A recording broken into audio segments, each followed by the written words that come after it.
Hey, what's going on, guys? Coach Justin from Ultimate Baseball Training, and in today's video we're talking about timing. Point blank period. Timing will make or break you as a hitter.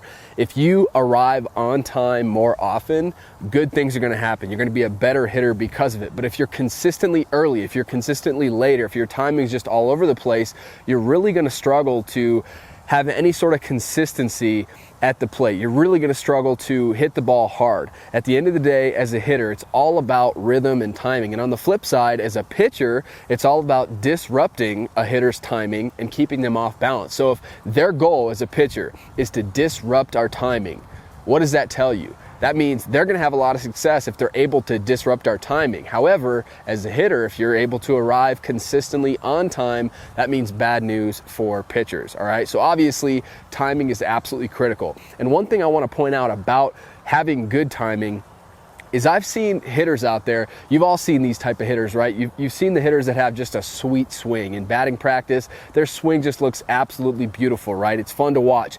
And then you see guys that their swing's not really that pretty at all, but somehow they're still able to get results. And a lot of the times these hitters, they have great vision, great hand-eye coordination, they have great plate discipline, and what do they do really well? They arrive on time. And it's amazing that when you arrive on time, good things tend to happen. The rest of the pieces tend to fall into place when you just arrive on time. But take that same hitter with that beautiful swing in BP, and if you all of a sudden screw up his timing, if he's consistently early and he's out over his front foot, or he's consistently late, that'll actually cause some mechanical issues in his swing. For example, if he's consistently early, that's going to allow his momentum to get over his front side. And we all know as a hitter, as soon as you're out over your front foot, chances are you're beat, right? So timing, I think I've stressed to you enough the importance of it. It's absolutely critical. It's one of the first things you should look at when you're struggling at the plate. It's not mechanics or anything like that. It's timing, all right? Is your timing good? So that's what we're going to talk about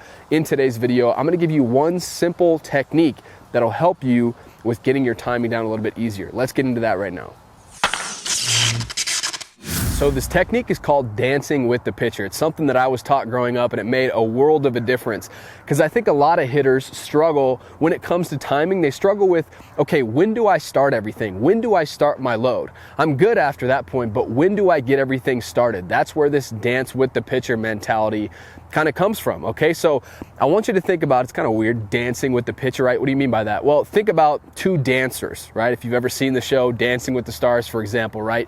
And when do two dancers look really, really good? They look really, really good when they're moving together, when they're, it's like they're one vessel. It's not two individuals out there, it's one vessel. When do they look bad though? When one person's going this way and the other person's going this way, and it's a train wreck, right? Their timing's completely off. See, their timing is completely off. They're not in sync, right? Same thing can be applied to hitting, the relationship between the pitcher and the hitter. So think of this dancing with the pitcher mentality as just like you're dancing with your significant other. You're going to be a better dancer. You're going to be more in flow, more in sync when you're moving as one vessel.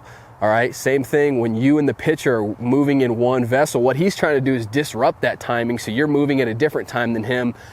But we want to just be moving in sync as much as we possibly can. A great way to think about this is you're just mirroring the pitcher. If you don't like the dancing analogy, that's another way to think about it. You're mirroring his movements, okay? So what do pitchers do, right? They set up on the mound and they look obviously at the catcher to get their sign, okay? Once they get their sign, their first move is going to be for a right-handed pitcher, right? He's going to bring his left foot back. Okay, so he's going to start his motion, all right? On the flip side over here as a hitter, that's about the time when you're in the batter's box when you start your motion. Not pick your foot up or anything like that, but it's when you kind of start your weight shift backward, okay? Then after that, what's he going to do? He's going to put his right foot down and he's going to get to his leg lift, right? So if he's getting to his leg lift during that same timing as a hitter, that's about the time that we get to our leg lift or our load, right? I'm not saying that you have to be, a leg kick guy or anything like that, but that's about the same time when you go into your load and you pick your foot up. Then what he's going to do after his leg lift is he's going to stride. He's going to bring his momentum towards you, towards the plate, right? So on the flip side, once again, counteracting that, that's when we're going to bring our momentum, our weight shift forward towards him. Okay, so you see what I'm talking about here? I think you get the point. It's just mirroring his movements. It's dancing with the pitcher. Now, a couple caveats to this approach, okay? Obviously, the dancing with the pitcher mentality is based off of fastball timing, and that's important. You always want to time everything off of the fastball because, you know, if you time everything off of the fastball and he throws you an off-speed pitch, it's a little bit easier for you to just hang back a click or two, wait, keep your hands back, sink down a little bit, buy yourself a little time, and fight that pitch off or hit it to the opposite field, right? That's a little bit easier to put the brakes on and slow everything down, okay? But on the flip side, it's very hard to speed everything up. It's very hard to be sitting here thinking, okay, I think he's gonna throw me a curveball or a changeup or whatever, and then all of a sudden he juices up a fastball, you're not gonna have enough time to adjust to it, all right? So the dancing with the pitcher mentality, it is based off of the fastball. And another thing I wanna bring to your attention is this dance with the pitcher mentality is a starting point, okay? It is not an absolute end-all be-all. Let me explain what I mean by that, okay? So, for example, this might be the perfect timing when a guy's throwing, 92 up on the mound, okay? So when he's throwing 92, right, when he picks his foot up, maybe that's the time when you should pick your foot up. When he strides towards you, maybe that's the time that you stride towards him. Maybe that timing works for 92. But are you gonna see the same velocity every single day? No, you're gonna see guys who throw harder, guys who throw a little bit softer. So this dancing with the pitcher mentality, it's a starting point. It's when you should start your load. And then if a guy throws harder or slower, you have to adjust accordingly. So a big mistake is, hitters are facing a hard throwing pitcher that day. And what they do is they stick with their same timing, but they just try to speed everything up and go quicker. And that's the opposite of what you want to do. You don't want to change anything. You don't want to go quicker.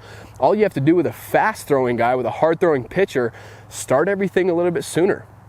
Okay, make that adjustment, start everything sooner. And a guy that's throwing slower, vice versa. You can start everything a little bit later.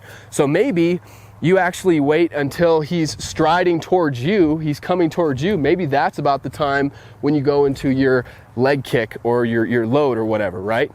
Maybe that's about the time. So it's just about adjusting on a case-by-case basis, depending on who's on the mound and their velocity. But it's a great starting point.